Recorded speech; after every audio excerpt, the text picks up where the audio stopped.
When Grace, the secret heiress of a restaurant empire, steps into the gritty world of a kitchen to escape her legacy, she never expects to fall for David, a gifted chef with scars of his own. As passion ignites, Grace's lies threaten to destroy everything, while ruthless family rivalries and buried secrets push them to the brink. The sharp clang of metal on metal, the sizzle of oil, and the rich aroma of roasted meats were more than just the background noise of a bustling kitchen. They were the rhythm of Grace's life now. But unlike her co-workers, who simply saw her as another line cook, Grace knew that every searing heat, every blister, every aching muscle was part of a test she had chosen for herself. She was no ordinary kitchen worker. Grace was the heir to a multi-million-dollar chain of restaurants, and she had a mission: to understand her family's legacy from the ground up. Grace's father, Robert Langford, was a towering figure in the culinary industry, respected by some, feared by many. Underneath his relentless ambition lay a deep, but often cold sense of duty. He had built their empire through sheer will, but he had paid a price: distance from his only daughter. Grace's childhood memories were a blur of business meetings, empty dinner tables, and the ever-present pressure to carry the weight of the Langford name. When she told her father she wanted to work incognito as a line cook, he scoffed, seeing it as a waste of her education and potential. But Grace refused to back down.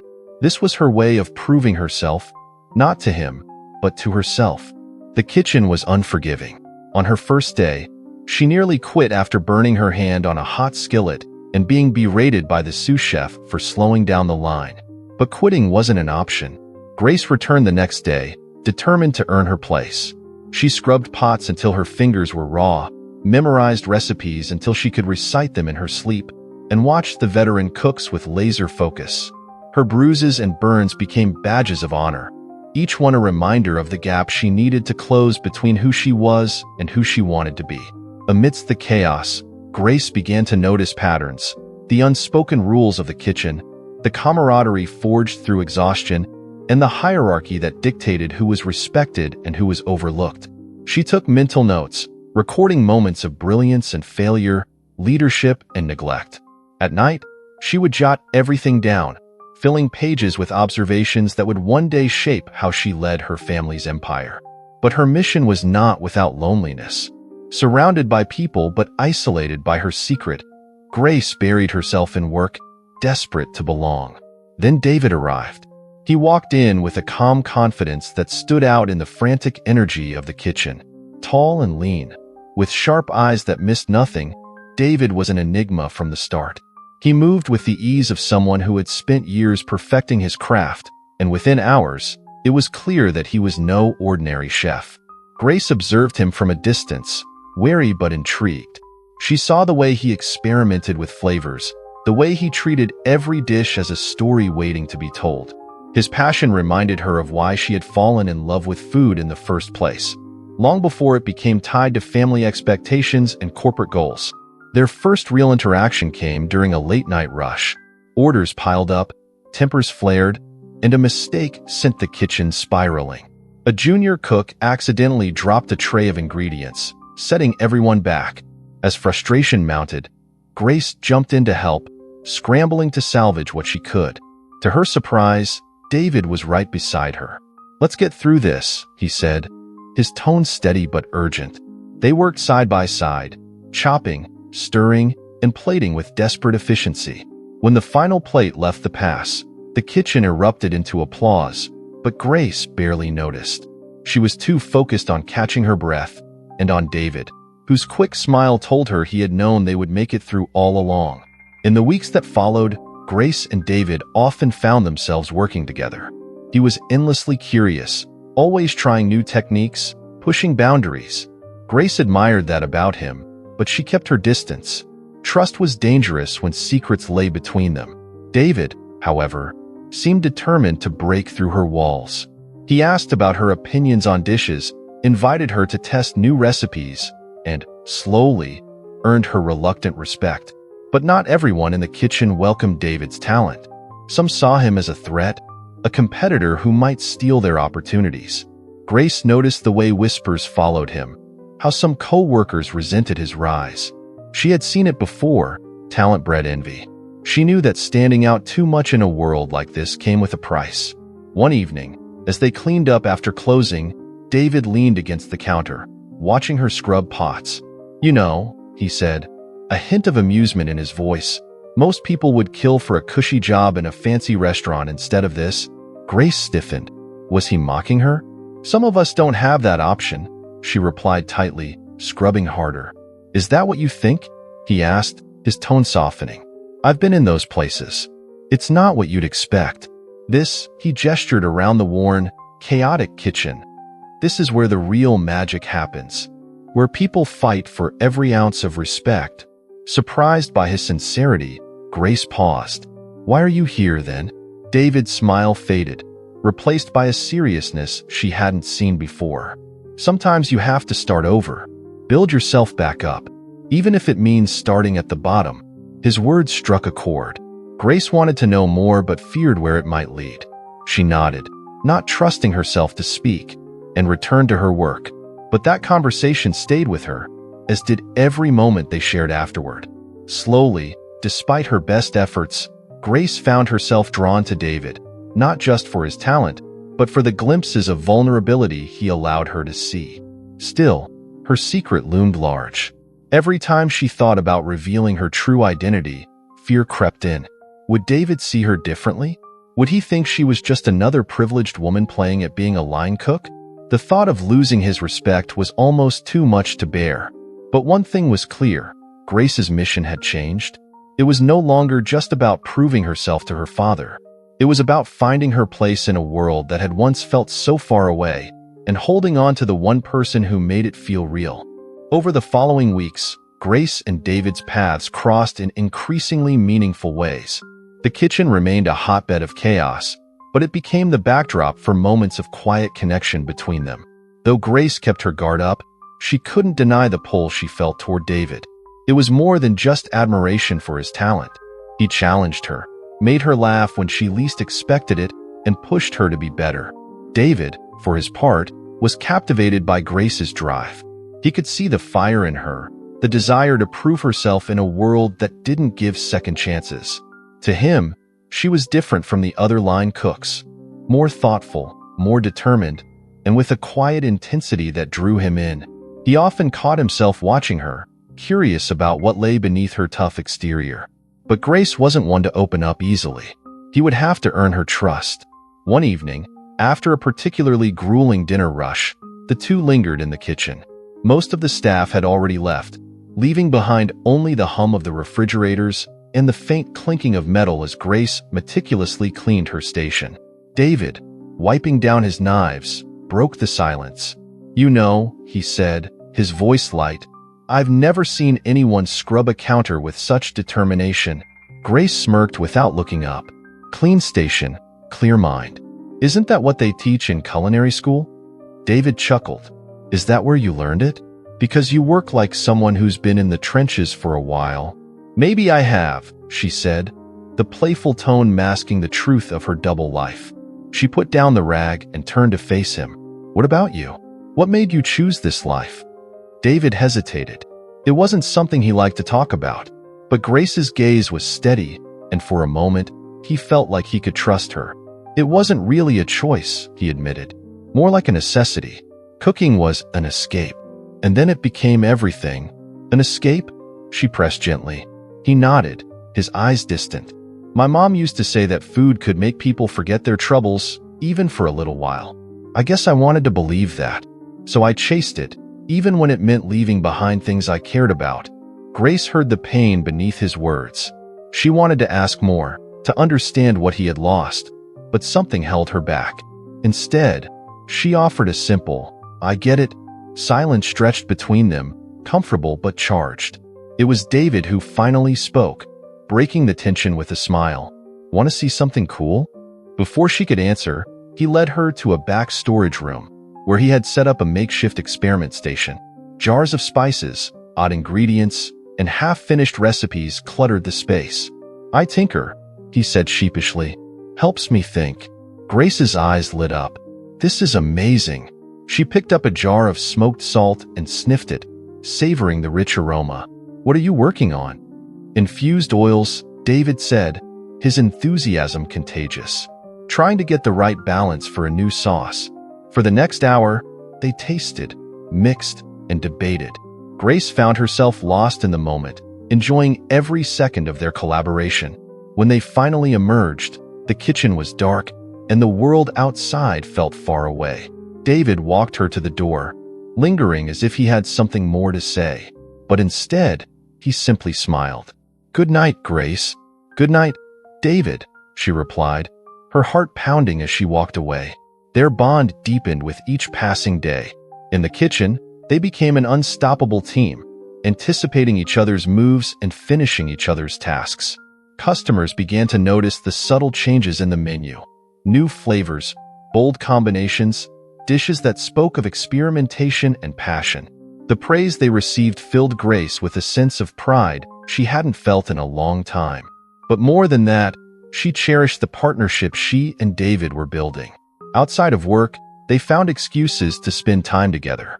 Late-night walks through the city became a ritual, each step taking them farther from the weight of their responsibilities. On one of these walks, they stumbled upon a street musician playing a haunting melody on a violin. Grace paused, transfixed. "It's beautiful," she whispered. David watched her, noting the softness in her eyes. "Yeah, it is." They stood there, side by side, as the music wrapped around them. When the song ended, Grace turned to him. "Thank you." "For what?" he asked, genuinely curious. "For this," she said, struggling to find the words. "For making everything feel real." David's expression softened. "It is real, Grace." The air between them changed, heavy with unspoken feelings. Grace wanted to tell him everything. Who she really was, what she was running from, but fear stopped her. Instead, she nodded and let the moment pass, hoping that someday she would find the courage. As their relationship grew, so did the whispers. Some co-workers viewed their closeness with suspicion, assuming Grace was using David to get ahead. Others, jealous of their talent and camaraderie, spread rumors. Grace did her best to ignore it, focusing on her work and on David. But one incident shook her resolve. During a hectic dinner service, a senior chef named Carla, known for her sharp tongue and sharper knives, deliberately sabotaged one of Grace's dishes. The sauce had been switched, and when the dish was served, it was met with complaints. Grace took the blame without argument, even as her hands trembled with frustration. After service, Carla cornered her in the break room. "Think you're special, don't you?" she sneered. "Just because you've got him wrapped around your finger." Grace's eyes blazed. "I don't know what you're talking about." "Sure you don't," Carla shot back, her tone venomous. "But we all see it. Don't think for a second you're better than the rest of us." David appeared then, his presence a shield. "Enough," he said quietly but firmly. "Leave her alone." Carla glared at him but backed down, muttering curses under her breath. When she was gone, David turned to Grace. "Are you okay?" "I can handle it," she said, forcing her voice to be steady. But inside, she was shaking. "I know you can," he said softly, "but you don't have to do it alone." His words broke through her defenses, and for the first time, Grace let herself lean on someone else. "Thank you," she whispered, tears stinging her eyes. "Always," he replied, his hand lingering on her shoulder. Their bond was tested again and again, but it only grew stronger. Grace found herself relying on David more than she ever thought possible. And David, who had always kept his heart guarded, found himself opening up in ways he hadn't dared to before. But the closer they grew, the more dangerous Grace's secret became. Every moment of happiness was tinged with the fear that it could all be ripped away if the truth came out. But for now, they had each other. And in a world as chaotic as theirs, that was enough. Grace knew it was only a matter of time before she met David's family. Their connection had grown too strong, their shared moments too deep to ignore. Yet, when David finally invited her to dinner at his father's diner, her stomach clenched with anxiety. She had heard enough stories to know that Richard, David's father, was a man of firm opinions and fierce pride. A self-made restaurateur, He ran his small diner with an iron will, earning respect but also keeping many at a distance. The diner itself was charming, with checkered floors, red booths, and a neon sign that flickered above the entrance. It was worlds away from the sleek, upscale restaurants Grace had known all her life, and yet, it felt real. This was where David had grown up, where his passion for food had been born. As they entered, Richard's commanding presence became immediately apparent. Tall and broad-shouldered, he stood behind the counter, chatting with a group of regulars. The moment his eyes landed on Grace, the warmth in his expression flickered. He crossed the room in a few long strides and pulled David into a bear hug, but his gaze never left Grace. "You must be the infamous Grace," he said, his voice steady but his eyes critical. "Nice to meet you, mister." Grace hesitated, unsure if she should use a formal title. "Richard," he corrected, his handshake firm. "We don't do titles here." Grace forced a smile. "Thank you for having me, Richard." The smile he returned was thin. "We'll see." David, sensing the tension, jumped in. "Come on, Dad. Let's eat." The three of them settled into a booth, and Grace tried to ignore the way the diner's patrons whispered and stared. It was clear that David rarely brought anyone here, especially not someone from outside their tight-knit world. Richard wasted no time digging into Grace's background. He asked her about her work, grilling her with questions that felt less like curiosity and more like a test. Grace answered carefully, sticking to the persona she had crafted. An ambitious line cook with a passion for learning. "What got you into this?" Richard asked, his tone sharper than before. "Not many stick around once they see how hard it is." "I love the challenge," Grace said simply, meeting his gaze. "And I want to be the best at what I do. You can't get that without getting your hands dirty." Richard leaned back, as if weighing her words. "We'll see if you last." Grace clenched her jaw but said nothing. The dinner continued, with Richard probing for weaknesses. Every word felt like a test she had to pass, and the strain was palpable. When the food arrived, classic diner fare prepared with care, Grace praised it honestly, but even that seemed to irritate Richard. He dismissed her compliments, saying, "Flattery won't keep a place running." Throughout the night, David tried to bridge the gap. He shared childhood stories, hoping to ease the tension, but Richard remained skeptical. To him, Grace represented the outsider, someone who didn't belong in their world. And she knew that if he ever discovered her true identity, his distrust would turn to disdain. The turning point came when a group of older regulars approached their table. One of them, a wiry man with a knowing smile, clapped Richard on the shoulder. "Don't be too hard on the boy's girl, Rich. He looks happy." Richard stiffened, his expression darkening.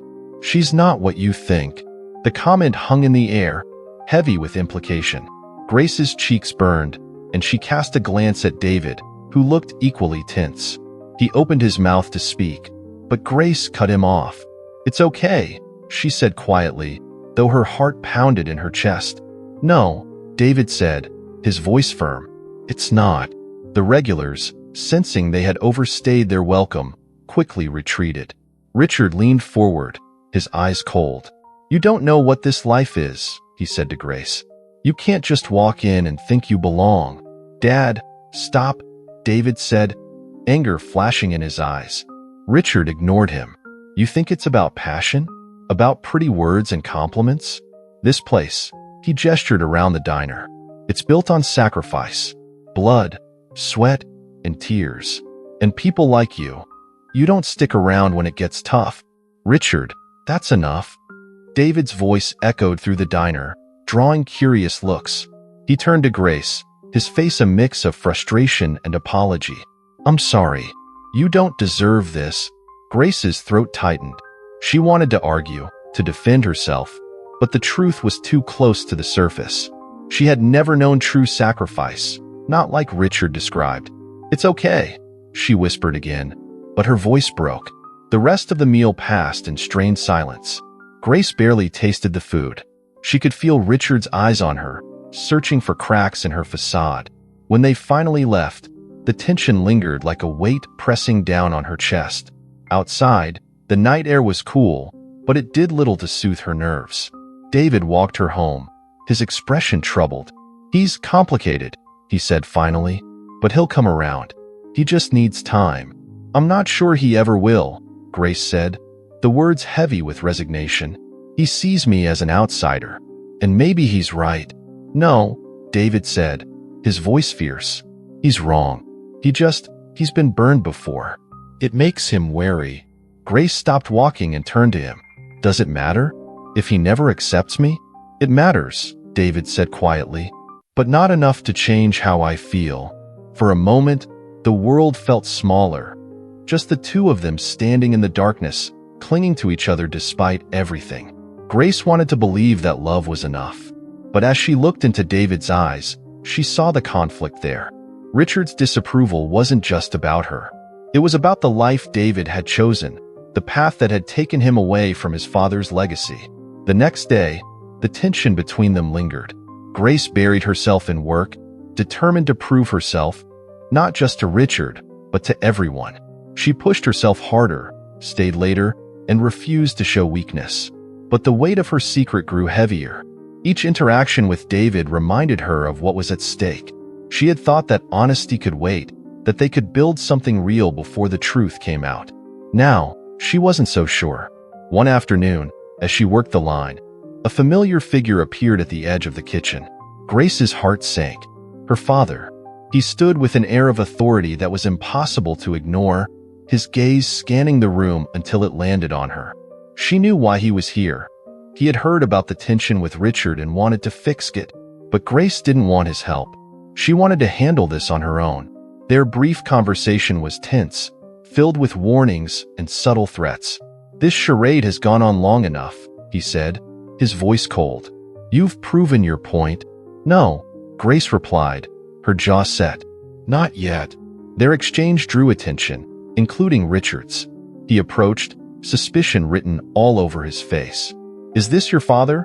he asked, his voice low and dangerous. Grace opened her mouth, but words failed her. The truth was out, her secret exposed in the worst possible way. She braced herself for Richard's reaction, knowing that everything she had built was about to come crashing down. Richard's eyes burned with betrayal. "All this time, you've been lying, Dad," David said, stepping forward, his voice pleading. "It's not what you think." "It's exactly what I think," Richard spat, turning on Grace. "Get out. Both of you." The finality of his words cut deep. Grace looked at David, seeing the hurt in his eyes, and knew that this was only the beginning. She had wanted to find her place in the world. Instead, she had made everything fall apart. The confrontation at the diner left Grace reeling. Richard's furious command echoed in her mind. "Get out. Both of you." She had known that revealing her identity would be difficult, but she hadn't expected it to unravel everything so quickly, so violently. Now, the truth was out, and the damage had been done. David walked beside her as they left the diner, silent and tense. The air between them was thick with unspoken words. When they reached her apartment, he finally stopped and turned to face her. Rain began to drizzle, misting the streetlights and making the world feel distant, dreamlike. "Why didn't you tell me?" David's voice was raw, his eyes filled with pain. "I wanted to," Grace said, her own voice trembling. "But I was scared. Scared that it would change everything. And I guess I was right." He shook his head, running a hand through his damp hair. "You didn't trust me. All this time you kept this secret." "It was never about not trusting you," Grace insisted, stepping closer. "I was trying to prove myself. To my father. To myself. I didn't want to be just the boss's daughter with everything handed to me. I needed to know what it was like to earn it." David's jaw clenched.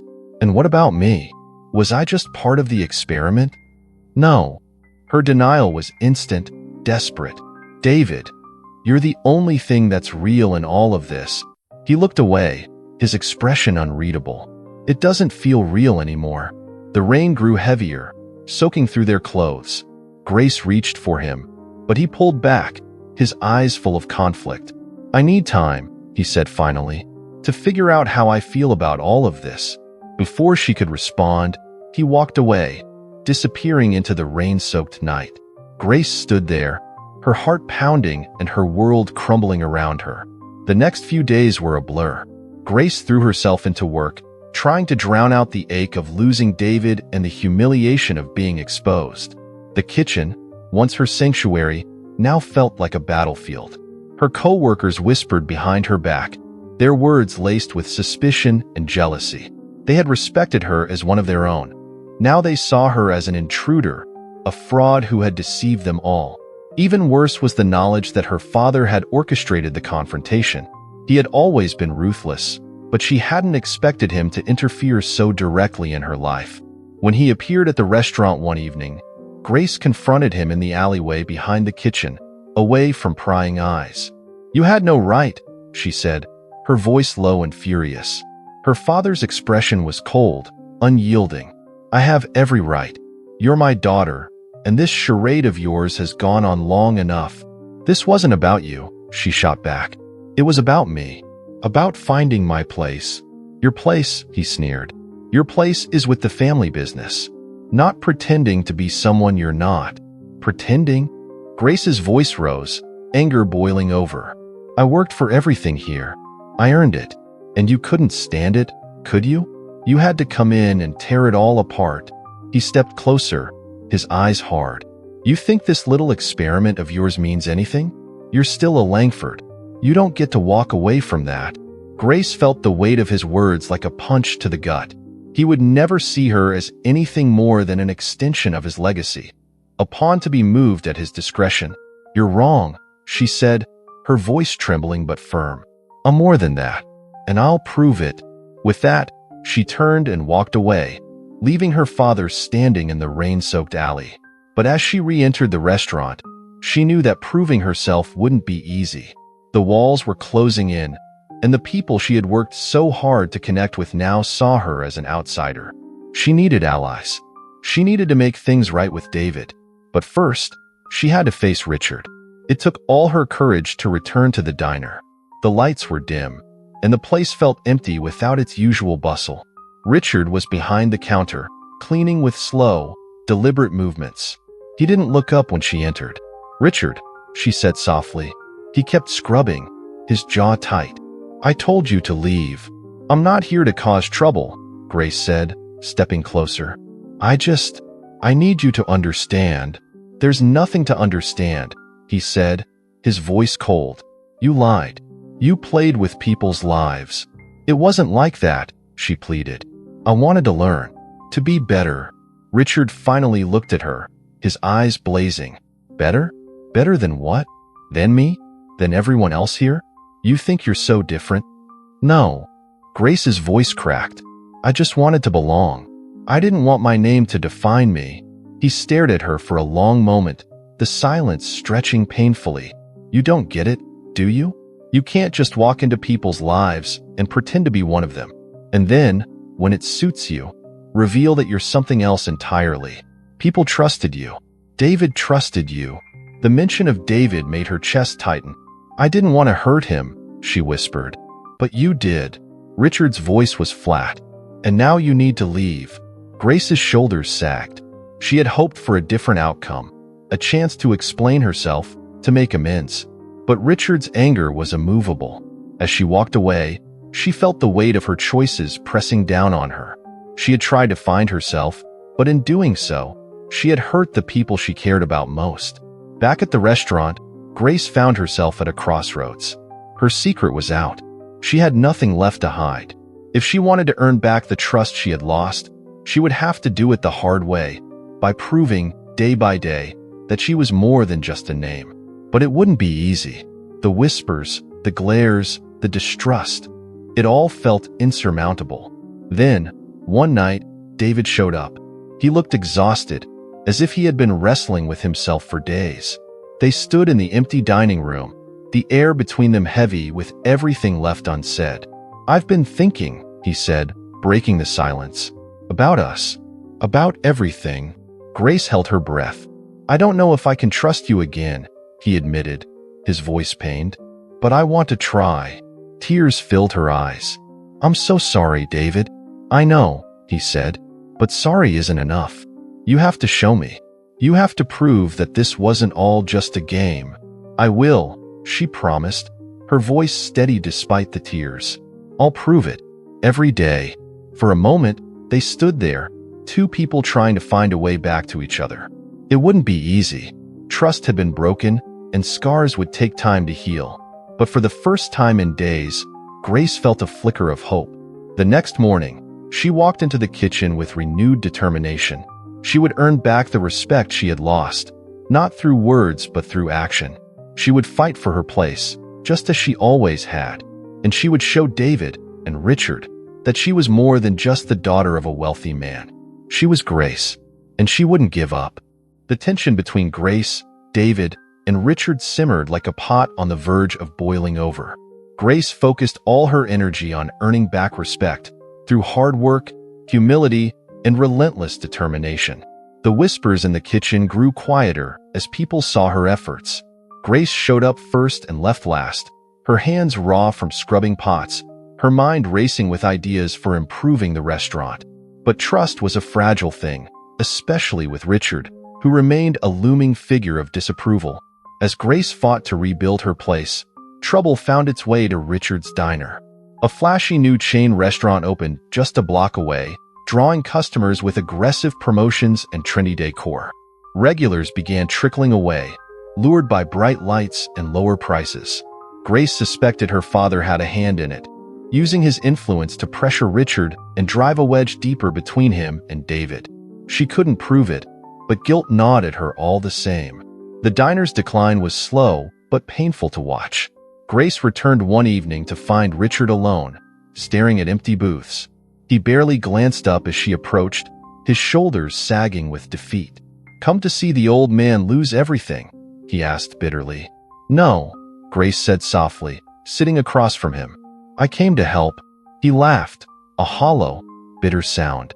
"You've done enough," she swallowed, fighting the urge to walk away. "I know I've made mistakes, but this place matters to me. It matters to David." At the mention of his son, Richard's eyes hardened. "You have no idea what it's cost to keep this place running." "Then let me help," she pleaded. "We can fight this together." Richard shook his head, as if the idea were absurd. "Fight? With what?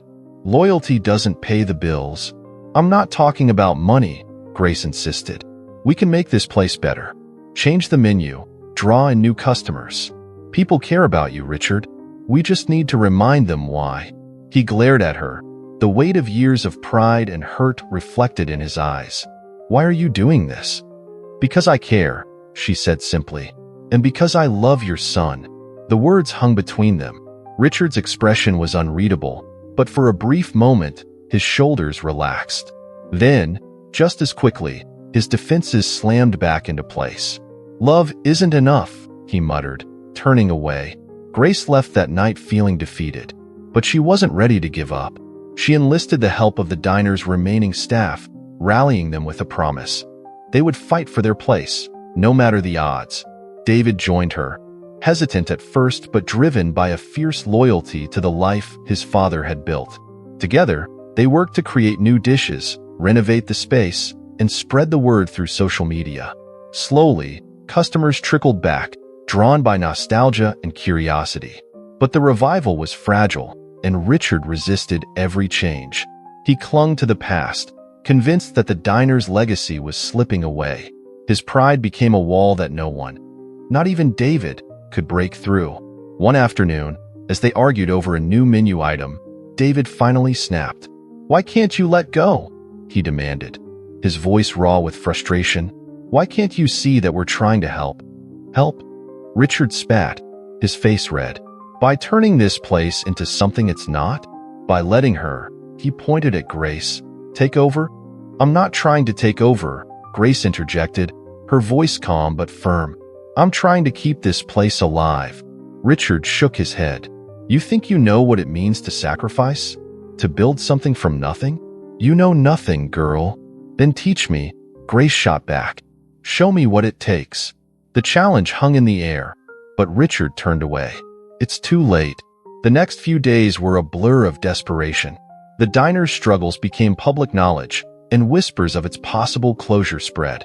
Grace felt the pressure mounting, but it was David who bore the brunt of it. Torn between loyalty to his father and his love for Grace, he grew more distant, his silence a heavy weight. One night, he confronted her outside the restaurant, his expression tired and haunted. "I don't know if I can do this," he admitted, his voice cracking. "I'm being pulled in too many directions. My father needs me, but so do you." Grace reached for his hand. "We need each other, but I understand if you need time. I don't want to come between you and your dad. I don't want to lose you," he whispered, his eyes filled with pain. "Then don't," she said, her voice fierce despite her tears. "We can find a way through this. Together." The final blow came when Richard's past mistakes caught up with him. Old debts, neglected out of pride and denial, resurfaced, threatening to drag him under.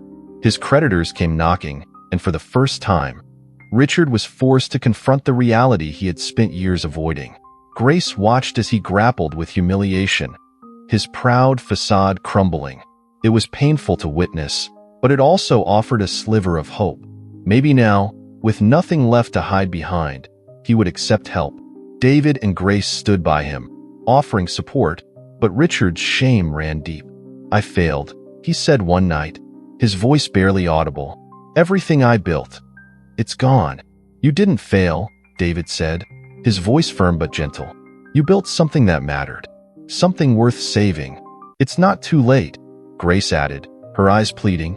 "We can still turn this around." Richard looked at them, his eyes hollow. "And if I take your help, what does that make me?" "It makes you someone who isn't afraid to change," David said quietly. The words hung in the air, and slowly, Richard nodded. For the first time, he allowed himself to be vulnerable, to admit that he couldn't do it alone. It was a small step, but it was enough. With Richard's reluctant acceptance, the diner underwent a transformation. Grace and David worked tirelessly, pouring every ounce of their passion into revitalizing it. Richard, though hesitant, began to trust their vision. He even offered his own input, stories of old recipes, forgotten traditions that could be revived. The community noticed the change. Customers returned, curious and hopeful. But not everyone was ready to forgive Richard's past arrogance. Some saw his fall as poetic justice, a comeuppance for his pride.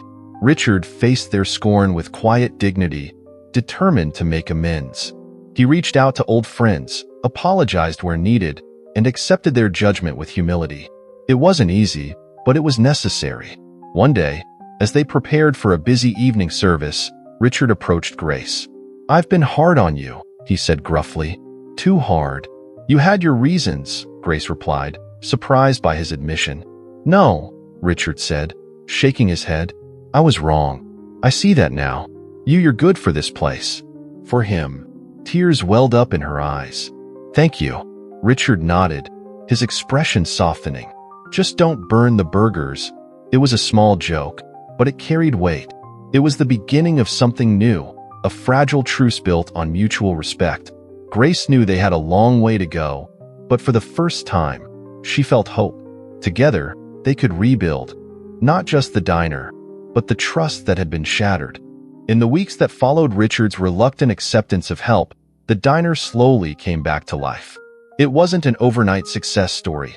It was the result of hard work, bruised egos, and a community willing to give second chances.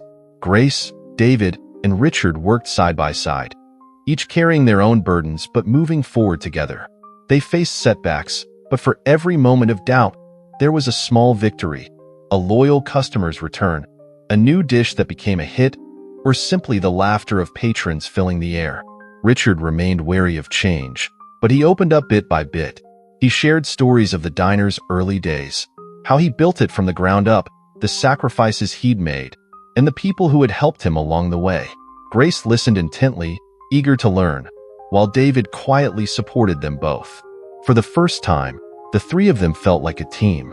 One evening, as they closed up shop, Richard surprised everyone by suggesting they add a new dish to the menu, an old family recipe that hadn't been served in years. "It was your mother's favorite," he said to David, his voice soft. "She would have liked to see it here again." David's eyes widened with emotion, and for a moment, he couldn't speak. Grace placed a hand on his arm, silently offering support. "Let's do it," he said finally, his voice thick. The three of them worked late into the night, perfecting the recipe. It wasn't just about the food. It was about honoring memories and building new ones. As they cooked, Richard watched Grace closely. He had spent so long distrusting her motives, resenting her presence, but now he saw something different. A woman who cared deeply, who had fought for their success despite everything. It wasn't easy for him to admit, but he had been wrong. The next day, the new dish debuted. Customers filled the diner, curious and excited. Grace worked the line with her usual intensity, but today felt different, lighter, more hopeful. She caught glimpses of Richard interacting with customers, his gruff exterior softening as he joked and reminisced. David moved between tables, explaining the story behind the dish, his eyes shining with pride. For the first time in a long time, the diner felt truly alive. As the rush died down, Grace stepped outside for a breath of fresh air. She was exhausted but happy. Moments later, David joined her, leaning against the wall with a tired smile. "We did it," he said, his voice a mix of disbelief and joy. "We did," she agreed, looking up at the stars. They stood in comfortable silence for a while before David turned to her, his expression serious. "Grace, I need to know, why did you really stay? After everything?" She met his gaze, her eyes filled with emotion. "Because I love you," she said simply. "I stayed because I believe in you, in this place, in us." David's eyes softened. "I never thought I'd find someone who'd fight so hard for me. I never thought I'd find something worth fighting for," Grace replied, her voice trembling. He reached for her hand, and they stood there, holding on to each other. There was still work to be done, wounds to be healed, but they had made it this far. Together, they could face whatever came next. Richard's journey was far from over. He had lost much of the respect he once commanded, and some people in the community were slow to forgive his past arrogance. But he took every step with humility, making amends where he could and listening more than he spoke. One day, an old friend he had alienated years ago walked into the diner. They exchanged wary glances before sitting down together. It wasn't a full reconciliation, but it was a start. Grace and Richard's relationship also continued to evolve. He remained gruff, and she remained determined, but there was a newfound respect between them. One evening, as they closed the diner, Richard approached her. "You know," he said, his tone surprisingly gentle, "I thought you were just another spoiled rich kid. I was wrong." Grace smiled, fighting back tears. "Thank you.